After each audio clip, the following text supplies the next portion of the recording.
कल खड़गे ने अलवर में राहुल गांधी के सामने रैली में प्रधानमंत्री को चूहा कहा था और इसके बाद यह भी कहा था कि आजादी की लड़ाई में बीजेपी का कुत्ता भी नहीं मरा। खड़गे के इस बयान पर बीजेपी के नेताओं ने जमकर विरोध किया। आज पार्लियामेंट की कार्रवाई शुरू होते ही सत्ता पक्ष के सांसदों ने खड़गे से अपने बयान के लिए, अभद्र भाषा के लिए माफी मांगने की मांग की। सदन के नेता पीयूष गोयल ने कहा विपक्ष के नेता ने घटिया भाषा का इस्तेमाल किया, इसलिए खड़गे सदन से माफी मांगे। इस मुद्दे पर सत्ता पक्ष और विपक्ष के सांसदों ने शोर मचाया। सदन की कार्रवाई स्थगित करनी पड़ी। जिस प्रकार से खड़गे जी ने अभद्र भाषा का प्रयोग किया, जिस प्रकार से खड़गे जी ने पूरी तरीके से बेबुनियाद बातें रखी, असत्य को देश के सामने रखने की कोशिश की, मैं उसकी घोर निंदा करता हूं और उनसे माफी की मांग करता हूं। उन्होंने माफी मांगनी चाहिए भारतीय जनता पार्टी से, माफी मांगनी चाहिए सदन से और उन्होंने माफी मांगनी चाहिए इस देश की जनता से।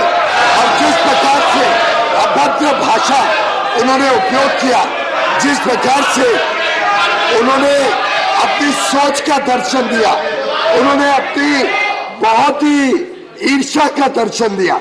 उनकी ईर्ष्या हो सकती है, उनको हमसे मतभेद हो सकती है, उनकी जेलसी होगी कि उनको तो मात्र 50 सीटें मिली, हमको 303 मिली। उनको ईर्ष्या और दुख हो सकता है कि उनकी पार्टी को कोई स्वीकार नहीं कर रहा है, लेकिन इस प्रकार का अभद्र भाषण देना मैं समझता हूं सभी का अपमान है, इस सदन का भी अपमान है और देशवासियों का, देश के हर वोटर का अपमान है। लेकिन मल्लिकार्जुन खड़गे ने माफी मांगने से साफ इनकार कर दिया। खड़गे ने कहा जो बयान उन्होंने सदन से बाहर दिया उस पर सदन में चर्चा की जरूरत नहीं है। खड़गे ने कहा माफी तो बीजेपी को मांगनी चाहिए। सर, एक तो मैं जो राजस्थान के हल्द्वार में भारत जोड़ो जो सभा वहां पर आयोजित किया गया था सभा, उसमें ये आउटसाइड द हाउस है। जो मैं मेरी बातें कही वो politically outside the house, not in the house. यहाँ पर डिस्कस करने की आवश्यकता नहीं। और दूसरी चीज मैं अभी भी कह सकता हूं, आजादी के वक्त फ्रीडम मूवमेंट में उन लोगों को कोई रोल नहीं था, कोई रोल नहीं था। और ये माफी मांगने वाले लोग, ये माफी मांगने वाले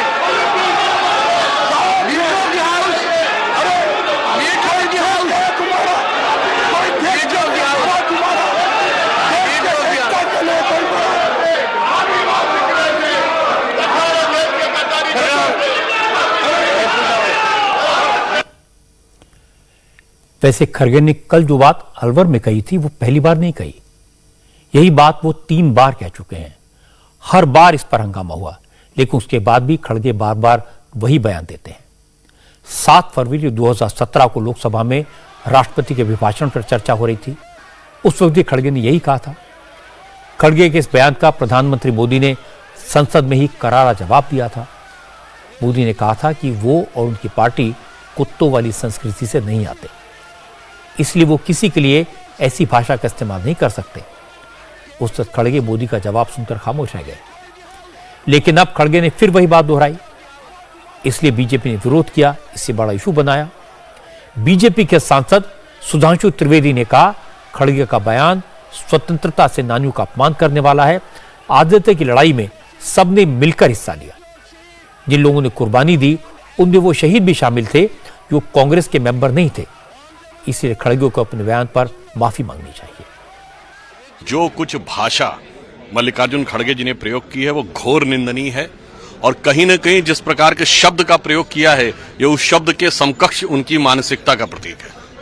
और ये कहना कि सारी की सारी स्वतंत्रता आंदोलन का श्रेय सिर्फ उन्हीं का है, तो ये सभी क्रांतिकारियों का अपमान है और आजाद हिंद फौज के सभी बलिदानी सेनानियों का अपमान है। और इतना ही नहीं, आज क्या तारीख है? 20 दिसंबर। 19 दिसंबर को काकोरी में जो राइजिंग हुई थी, उस काकोरी में प्रकरण में राम प्रसाद बिस्मिल जी और अशफाक उल्लाह खां जी को फांसी हुई थी। ये उनके बलिदान का दिन है। और मैं याद दिलाना चाहता हूं, उस काकोरी के केस में अंग्रेज सरकार का वकील कौन था? यही कांग्रेस के नेता जगत नारायण मुल्ला, जो क्रांतिकारियों के खिलाफ मुकदमा लड़ रहे थे ब्रिटिश सरकार से पैसा लेकर, और वो ये दावा करते हैं कि वो स्वतंत्रता का आंदोलन लड़ रहे थे। बड़ी बात यह कि आज विरोधी दलों के ज्यादातर नेता खड़गे के बयान से किनारा करते दिखाई दिए, लेकिन संजय राउत ने खड़गे का बयान की बचाव किया। संजय राउत ने कहा कि अगर बीजेपी के नेता आजादी की लड़ाई में शामिल थे तो बीजेपी इसके सबूत दिखा दे, नाम बता दे। जरूर वीर सावरकर, भगत सिंह जैसे कुछ ऐसे क्रांतिकारी थे, वो किसी पार्टी के साथ जुड़े नहीं थे, वो अपना क्रांति का कार्य अलग तरीके से करते थे। बात ऐसी है कि अगर खड़गे साहब ने ये बात कही है तो उसमें प्रतिवाद करना चाहिए बीजेपी ने कि हमारे इतने इतने लोग फांसी पे गए, हमारे इतने लोग जेल में चले गए, बता दीजिए। लेकिन आप ये नकार नहीं सकते कि इस अमृत महोत्सव की आज़ादी की लड़ाई में कांग्रेस का बलिदान, ठीक है, कांग्रेस के साथ हमारे मतभेद है, हो सकते हैं, लेकिन जो सेनापति रहे, जो सरदार रहे, जो आंदोलन रहा क्विट इंडिया तक, वो तो कांग्रेस की लीडरशिप में हुआ। जनता कांग्रेस की लीडरशिप में ही मरने के लिए तैयार थी, जेल जाने के लिए तैयार थी।